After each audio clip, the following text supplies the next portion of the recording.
आज विधानसभेमध्ये लक्षवेधीच्या माध्यमातून ज्या प्रकल्पग्रस्त भूमिपुत्रांनी आपल्या पिकत्या शेत जमिनी 50-60 वर्षापूर्वी सिडकोनी हस्तांतरित केल्या, मुंबईची गर्दी कमी होण्यासाठी नवी मुंबईची स्थापना केली, त्या प्रकल्पग्रस्तांच्या घरांना आणि अल्पदरातली जी लोक आहेत माथाडी मापाडी त्यांना घरांना नोटीस आलेल्या आहेत आणि त्या नोटिसांमुळे संपूर्ण नवी मुंबईमध्ये प्रकल्पग्रस्तांच्या घरांना नोटीस दिल्यामुळे लोकांमध्ये भीतीचं आणि दहशतीचं वातावरण निर्माण झालेलं आहे।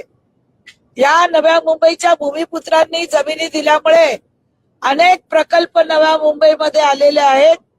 आज नवी मुंबई इंटरनॅशनल एअरपोर्ट विमानतळ सुद्धा आमच्या इथे आलेलं आहे। अनेक MIDCच्या कंपन्या आलेल्या आहेत, वेगवेगळे प्रकल्प आलेले आहेत आणि अजून या राज्याचे माननीय मुख्यमंत्री देवेंद्र फडणवीस साहेब यांनी सुद्धा काल सभागृहात घोषणा केलेली आहे की नव्या मुंबईला देश स्तरावरती आणण्यासाठी आपले नवीन नवीन प्रकल्प येणार आहेत। पण असं एकीकडे चित्र असताना दुसरीकडे कोणतरी कोर्टात जातं आणि त्यामुळे आमच्या प्रकल्पग्रस्तांची घरं जी 70-70, 80-80 वर्ष बांधलेली आहेत त्यांना नोटीस येतात अनधिकृत बांधकाम म्हणून। त्याची आज लक्षवेधी घेतली होती। त्या लक्षवेधीमध्ये मंत्री महोदयांनी सांगितलं की ज्या प्रकल्पग्रस्तांनी घरं बांधलेली आहेत स्वतःच्या जागेवर त्यांनी ताबडतोब महानगरपालिकेमध्ये प्रस्ताव द्यावे आणि ते प्रस्ताव देत असताना जर त्यांनी FSI जास्त वापरला असेल तर किती FSI वापरला त्याप्रमाणे आम्ही FSI सुद्धा वाढवून देऊ आणि जी प्रकल्पग्रस्तांची घरं आहेत ती कायम करून देऊ। त्यासाठी नवीन धोरण आणावं लागेल, एक बैठक करावी लागेल। तो निर्णय आज सभागृहात घेतला गेला। आपल्या माध्यमातून सर्व भूमिपुत्र आणि प्रकल्पग्रस्तांना माझी विनंती आहे की लवकरात लवकर आपण ज्यांना नोटीस आल्यात त्यांनी, ज्यांना नाही आल्यात त्यांनी सुद्धा महानगरपालिकेच्या आयुक्तांकडे आपला प्रस्ताव ताबडतोब द्या। त्याच्यामुळे आम्हाला सदरची बैठक घेऊन कोर्टातून पण आम्हाला आमचं म्हणणं मांडता येईल आणि आपण जो FSI वापरलाय तो सुद्धा कायम करता येईल। यासाठी आज मंत्री महोदयांनी मला हे उत्तर दिलेलं आहे आणि त्याप्रमाणे आपल्या माध्यमातून मी लोकांना विनंती करत आहे की हे राज्य आहे, राज्य गोरगरिबांचं आहे, गोरगरिबांना घरं मिळत आहेत। तर आमच्या भूमिपुत्रांना सुद्धा आमची 4थी पिढी आहे, त्यांना सुद्धा घर मिळालं आणि योजना काढली तर बरं होईल। पण पहिली आमचं जी घरं आहेत ती कायमस्वरूपी करावी ही आज आम्ही लक्षवेधीद्वारे ही सूचना मांडलेली आहे।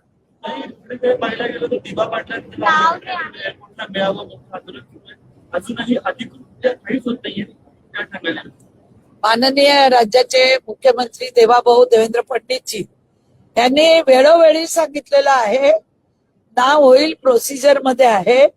इंटरनॅशनल विमानतळाला नाव देताना असं आपण प्रत्येकाने रोज उठून जर आपण बोलत राहिलो तर आपलं जे होणार नाव त्याची प्रोसिजर असते। आपल्यालाही माहितीये सर्व मीडियाला, कुठलंही एवढं मोठं नाव होताना ते ताबडतोब होत नाही आणि अनेक वेळा माननीय मुख्यमंत्र्यांनी सांगितल्यानंतर सुद्धा काही लोक जाणीवपूर्वक जर आंदोलन करून जर तिथल्या भारतीय जनता पार्टीचे जे आमदार आहेत त्यांना छेडण्याचं काम करत असतील। मी स्वतः दिवा पाटलांबरोबर काम केलेली कार्यकर्ती आहे, त्यांच्या प्रत्येक आंदोलनामध्ये दिवा पाटलांच्या मी पाणी देणारी महिला म्हणून प्रसिद्ध होती, तर त्यांचं नाव लागावं ही सगळ्यांची आमची इच्छा आहे। पण काही लोक वेगवेगळे आंदोलन करून दिशाभूल करण्याचं काम, क्रेडिट घेण्याचं काम करतात आहे। पण या राज्याचे माननीय मुख्यमंत्री थोडा उशीर जरी लागला तरी या नावावरती आपल्याला माहितीये दिल्ली दरबारामध्ये सुद्धा प्रस्ताव गेलेला आहे, त्याच्यावर चर्चा होईल, मान्यता घ्यावी लागेल सर्व खासदारांची, तिथल्या मंत्र्यांची आणि मगच हे नाव होईल।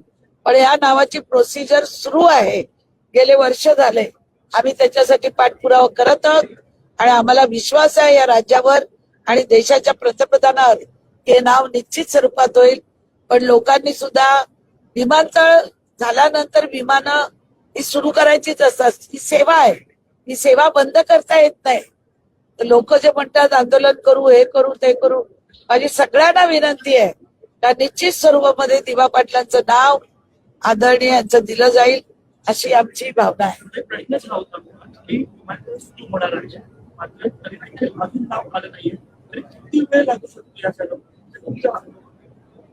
विमानतळ सुरू झालंय, ती लोकसेवा आहे, ती दिलीच गेली पाहिजे.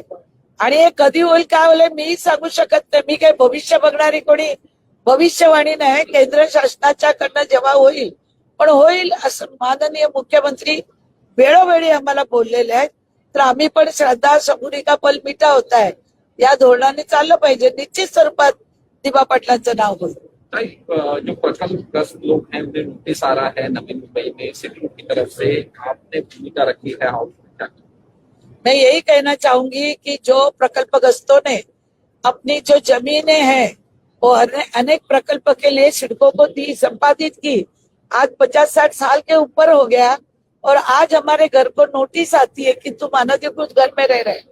ठीक है, हमारी चौथी पीढ़ी हमने घर बढ़ाया, एफएसआई बढ़ाया, आज हमने डिमांड की थी कि हमारा घर रेगुलाइज करो और 2015 में माननीय मुख्यमंत्री देवेंद्र जी फडणवीस साहब ने एक निर्णय लिया था लक्ष्य वेदी के ऊपर कि ये घर रेगुलाइज किए जाएंगे।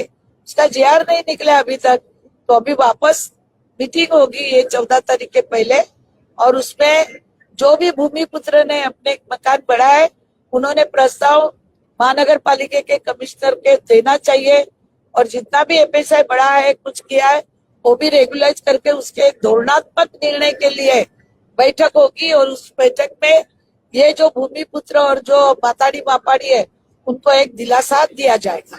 इस तरह से हॉस्पिटल में नर्स और डॉक्टर के साथ मारपीट हुई, शिवसेना के कॉर्पोरेटर हैं उनको अरेस्ट किया गया, क्या भूमिका?